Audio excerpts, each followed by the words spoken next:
This is Tom Kozlik, the head of research and analytics at HilltopSecurities.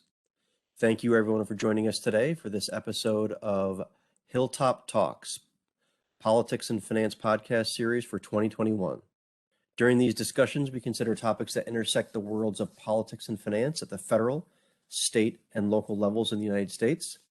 And we often concentrate on issues related to U.S. public finance and the municipal bond market. Today, we're going to be focusing on the list of events that are going on in Washington, D.C. as it relates to the federal budget, the debt ceiling, and the Build Back Better social agenda, in addition to the legislation that many are concerned about as it relates to the $1+ trillion bipartisan infrastructure bill. We have Brett Bolton from the BDA today with us, who is in DC, and dare I say, the closest thing to a DC insider as many are going to want to be able to talk about as it relates to the status of all of these things. And I think that the best way for us to handle this, Brett, if it's okay with you, is if we just go right down the list of all the things that are going on, discuss where they stand, and discuss the potential impact of how it is that they are likely to impact state and local governments and other observers of the municipal bond market. Welcome, Brett. Thanks for having me, Tom. And I've now become a DC insider, so maybe it's time for me to change careers. But I'm sitting here in DC. I've got at least 8 or 9 tabs pulled up on my laptop here to my left. So the last day of fiscal year 2021 is off to a pretty wild start. So we have a lot of ground to cover. And that's a good point. Let's make sure that we highlight to everyone that we are recording this at about 2:30 Eastern Time on September 30th. And I think that a good lead-in for the first topic to discuss is the status of what it is that lawmakers were planning on doing and what it is that, based on what I can see, they've done as it relates to funding the federal budget. Brett, where are they on that? Sure. So I think this is a good place to start because this is slowing dramatically the infrastructure progress here in DC this week. So we just got word about 30 minutes ago that the Senate passed a short-term continuing resolution to fund the budget for the next 9 weeks. So a CR, continuing resolution, is just keeping cash flowing, but at the same cap level as the prior budget. So this is truly just a stopgap measure.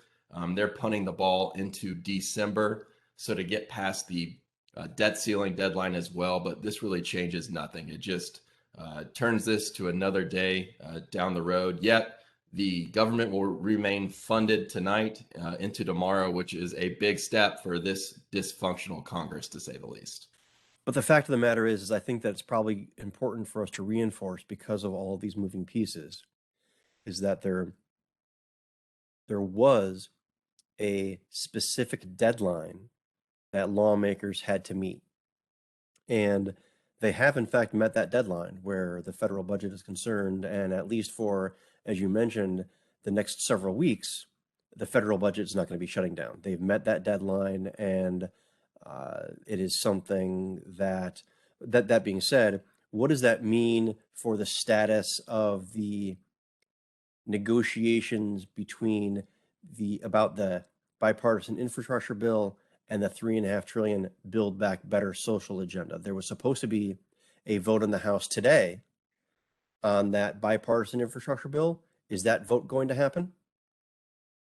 Right before we hopped on this, Tom, I was out there catching up on my news, right? So whips in the House, Democratic majority whips, claim that while they do not have the votes at 2:30 this afternoon, they are planning to proceed to vote either later today or early into tomorrow morning. All indications are that the 60+ House Progressive Caucus have enough votes to block this legislation. The BIF, which Speaker Pelosi has been calling it today, so the Bipartisan Infrastructure Framework, but I think that's a pretty good name for it, the BIF. I don't see how it has a way forward today. So looking back since August, when the BIF passed the Senate, It's been sitting in the House.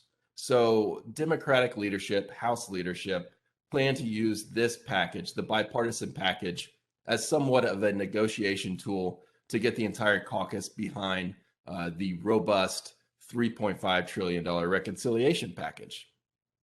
To get that to happen, House leadership promised a vote on or before September 27th, so 3 days ago, to pass the BIF, the bipartisan package, through the House. Clearly, here we are on September 30th. That date has come and passed, and nothing, and I mean nothing, has happened with the bipartisan infrastructure framework in the House. So the point being here, we've spun the same wheel for the past 3 months, and nothing has happened. So we come to today, another deadline imposed by majority leadership, a self-imposed deadline, if you will. It looks like it's going to fail as well. So I guess today, as we talk, we can get into the specifics of each bill, but this is still a process conversation. Everybody agrees that the bipartisan framework should pass, yet there is much disagreement with the reconciliation package, the size, the scope, the policies throughout it. Major disagreements throughout the Democratic caucus that's holding up the bipartisan bill at the same time. It's catfighting at the best, inter-party catfighting at that, progressives versus a much smaller moderate contingent.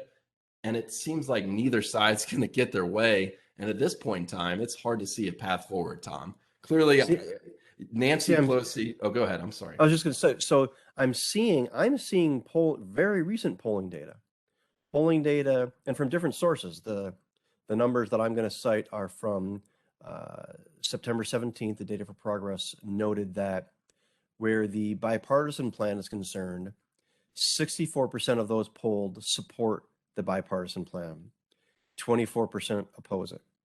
And the Build Back Better agenda isn't supported at quite as high, but there's still 62% support for the Build Back Better agenda and 30% opposed. So there are, from a polling perspective, both of these things are popular. What is it that's holding things up? Why is it that, I guess from outside of talking about the very specific topics, what can you key in on in the Senate and in the House where the key roadblocks are? Absolutely. And just to highlight the popularity of these bills, 69-30 was the Senate vote to pass the bipartisan bill. That's unheard of, considering we can barely pass a budget to keep the government open, Right, and cannot pass that's a good a point. bill to raise the debt ceiling. So 69-30 is an extremely popular package, and that should not be forgotten. Yeah, that's a good point. As for the roadblocks, Tom, I'm looking at Joe Manchin, a West Virginia senator, Kristen Sinema, Arizona senator. So both Democrats in the House, both very moderate Democrats. Joe Manchin, state of West Virginia, I think went Donald Trump by 30 percentage points. And as we all know, Arizona was barely blue. So they pride themselves at being a pain to progressives, which good on them. They're representing their constituencies. They're holding this up in the Senate. It came out today, actually, that Joe Manchin back in July proposed a $1.5 trillion cap for the reconciliation budget. He gave Leader Schumer the document, and Leader Schumer signed the document acknowledging that would be his top line figure that he would agree to vote upon. Now, there are several clauses in the document that would give it a little wiggle room, but that should show you where we are. The progressives claim that $3.5 trillion, the bill the outline that passed the Senate. And these are the progressives in the House. The progressives in the Senate. I'm sorry. I'm saying in the Senate right now. My apologies. Yeah. If you ask Budget Chairman Sanders, $3.5 trillion was already a concession, because we forget that he wanted over a $6 trillion bill. So that's where they're at in the Senate. You have the moderates in Manchin wanting 1.5, and then you have the progressives led by Senator Sanders saying that he wanted $6 trillion, so 3.5. I've already given enough. Is already a compromise, right? Exactly. So that's where they're stuck in the Senate. In the House, I'll go back to my earlier comments. It's truly just a game of cat and mouse, right? So to pass the bipartisan bill, the House Progressive Caucus is demanding that House leadership finalize text for the reconciliation package because we get ahead of ourselves talking about this, that text exists because individual committees passed portions of the legislation, yet there are still huge portions of the legislation missing, such as the salt cap. What are they going to do with the salt cap? No one really knows. So it's still a draft piece of legislation. It's still a draft piece of legislation that's missing roughly a third of the policy to be included. So they're saying now, until you show me that, until you show me the good faith that you're going to go forward with this $3.5 trillion, we're not going to touch the bipartisan infrastructure framework. That being said, they have come back off, the progressives in the House, their position of we're only going to vote for these both at the same time. Now they're at least giving Speaker Pelosi a little leeway, saying, show us what you're going to do, and we'll vote on the bipartisan infrastructure framework. So some progress has been made behind closed doors. Let's not gloss over that, but there's still a large chasm between the progressive and Democratic caucus in both the House and the Senate. So before we get to the debt ceiling, let's talk about some of the details, some of the public finance friendly elements that were included in the Ways and Means Committee draft a couple of weeks ago that very well could find their way into the $3.5 trillion budget reconciliation package. So if what happens is that $3.5 trillion gets reduced, let's assume it's going to it gets reduced to $1.5 trillion. What do you think is going to happen with those public finance friendly elements?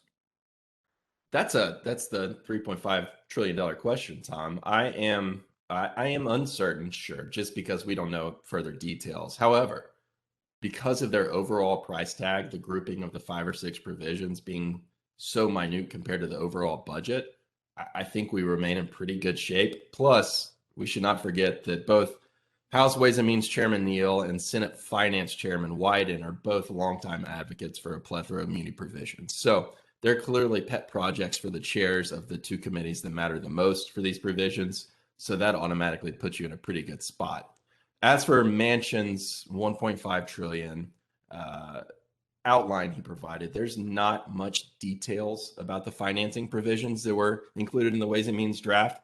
He was more so focused on energy provisions, as West Virginia is a major coal state, concerns about electronic tax policies, credits, etc., and more so concerned on ensuring that the corporate tax rate would pay for the bill. So he did not get into granular enough detail on public finance provisions.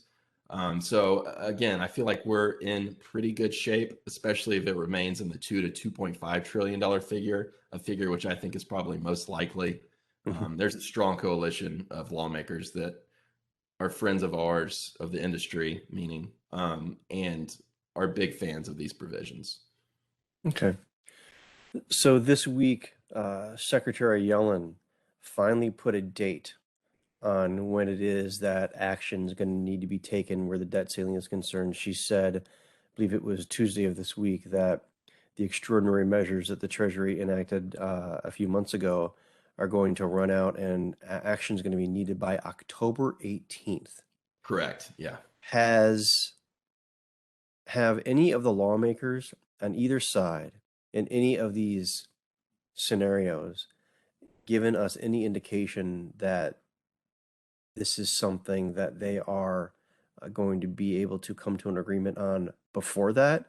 Or is this going to be another 11th hour showdown like we saw 10 years ago? I need to take a deep breath before I take on that, Tom. That's pretty loaded. So Right. there's multiple avenues, and they all seem pretty, we'll keep it PG, crappy, right? Mhm. So earlier this week, I believe the House passed a continuing resolution tied to a debt ceiling increase and shot that over to the Senate. For bills such as that, they have to beat the filibuster, which takes 60 votes. it did not happen, right? Not a single Republican voted to break filibuster to advance the debt ceiling. So it went back to the House. The House passed the clean CR. The Senate agreed to that today. It'll be signed into law in the coming hours. Apparently, the House, their next step, they're going to pass a clean debt ceiling raise. Punt that over to the Senate. I don't see how it plays out any differently. I assume the Republicans are going to filibuster the bill, and then we're back at square one. Now, maybe somebody knows something that you or I do not know. Maybe 10 Republicans agreed to vote to break cloture, right? And not vote for the final passage of the debt ceiling bill. That's one possibility, but I've yet to see any indications that that is the case. So I hope I'm wrong in that. I hope I wake up in the morning and debt ceiling's cleared and we can move back to infrastructure where you and I want to talk. But chances of that happening, I believe, are slim to none. So then what does the Democratic caucus do? I think the final option, and clearly the option of last resort as leadership has determined it is to include a debt ceiling increase into a reconciliation package. You and I have talked about this at length. And I think, honestly, putting the debt ceiling, amending the reconciliation package that exists currently, while is politically fraught and scary, Democrats would have to pass that bill, which maybe that's the fire they need to actually get this across the finish line in 2021. I've also heard flirtations today, and it has not been confirmed, that maybe they would dumb down this reconciliation bill, maybe put it in the $1.5 trillion range like Joe Manchin wants, include the debt ceiling raise, and then attempt to pass another reconciliation bill with the remaining of the priorities in 2022. Chances of that happening successfully in 2022, I think, are slim to none, as it's going to be a nasty political year in the midterms for House and Senate races. Absolutely nasty. So I cannot imagine much legislating being done. But maybe that's a way they can get through the next 3 weeks. I don't know. There's no clear path today. There has been no clear path over the past few months. Secretary Yellen has been vividly clear about how disastrous this would be and how it continues to creep closer and closer date-wise to today. So I know that doesn't fully answer your question, but I hope that helps to paint a as negative a picture as it actually is here in DC with the debt ceiling, with no true path, no good path forward, at least.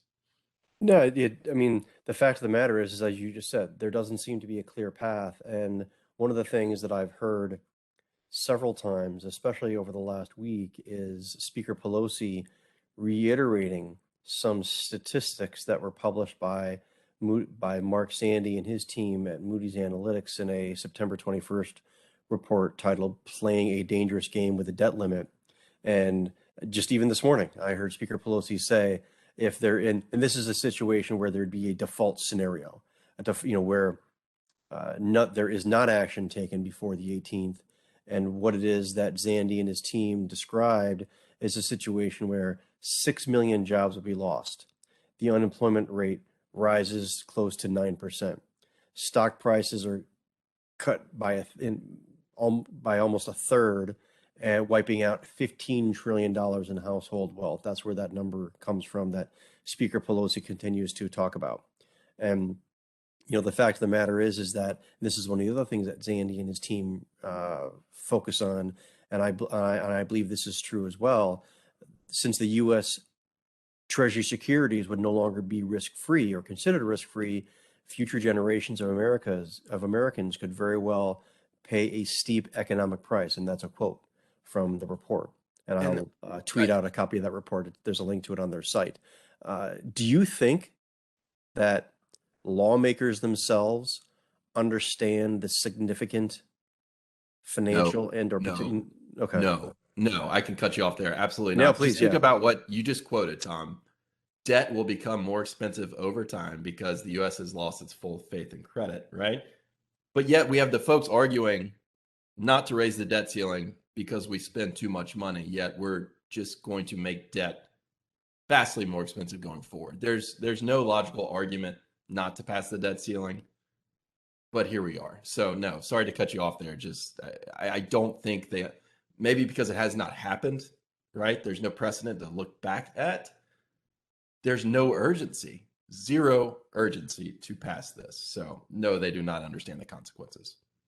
So they're going to need a deadline. They had, I Right. guess that's why one of the things that I was stressing 10 or 15 minutes ago is that there was a deadline for the federal budget. It went pretty close to the wire, but it was punted, I suppose. But based on the deadline, they finally did meet it. Yeah, we're going to come down to the final hour. I have no doubt. But it's very frustrating to even talk about that. It went so far as Secretary Yellen calling for the abolishment of the debt ceiling today. I read that as well. Mhm. It's politically fraud. It's economically fraud. It's not like our country didn't just come out of an economic disaster, Tom, and yet here we are trying to force ourselves back into one, a disaster that can be fully averted. It just is nonsensical. Well, that is a good overview in my mind of the items that we set out to discuss. Brett, I want to thank you for joining us today. Thanks for having me, Tom. This was a lot of fun. I'm glad we could have this conversation. And I'd like to thank everyone who tuned in and downloaded our recording today. Thanks very much for listening.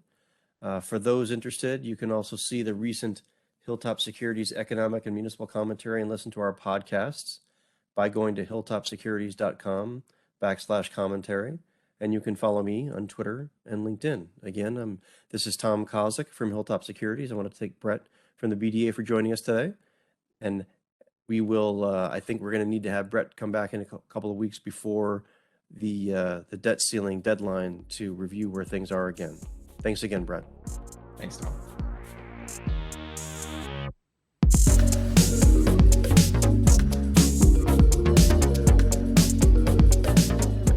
Thanks for listening to Hilltop Talks, a Hilltop Securities podcast where we navigate the impact of politics and finance on the financial markets. For those interested, you can view our Hilltop Securities economic and municipal commentary by visiting HilltopSecurities.com/municipal-commentary and HilltopSecurities.com/economic-commentary. You can also follow me on Twitter and LinkedIn. Thanks again, everyone, for subscribing, tuning in, and participating. We look forward to bringing you more color in the future on topics that intersect both the world of politics and finance. This has been Tom Kozlik at Hilltop Securities. This communication is intended for educational and informational purposes only and does not constitute legal or investment advice, nor is it an offer or a solicitation of an offer to buy or sell any investment or other specific product or service. Financial transactions may be dependent upon many factors such as, but not limited to, interest rates, tax rates, supply, and change in laws, rules, and regulations, as well as changes in credit quality and rating agency considerations. The effect of such changes in such assumptions may be material and could affect the projected results. Any outcome or result Hilltop Securities or any of its employees may have achieved on behalf of our clients in previous matters does not necessarily indicate similar results can be obtained in the future for current or potential clients. Hilltop Securities makes no claim the use of this communication will assure a successful outcome. For additional information, comments, or questions, please contact Hilltop Securities, Inc. Hilltop Securities is a wholly owned subsidiary of Hilltop Holdings, New York Stock Exchange, ticker symbol HTH. Hilltop Securities is located at 717 North Harwood Street, Dallas, Texas, 75201. Phone number 833-4-HILLTOP, HILLTOP, and is a member of the New York Stock Exchange, the Financial Industry Regulatory Authority, and the Securities Investor Protection Corporation.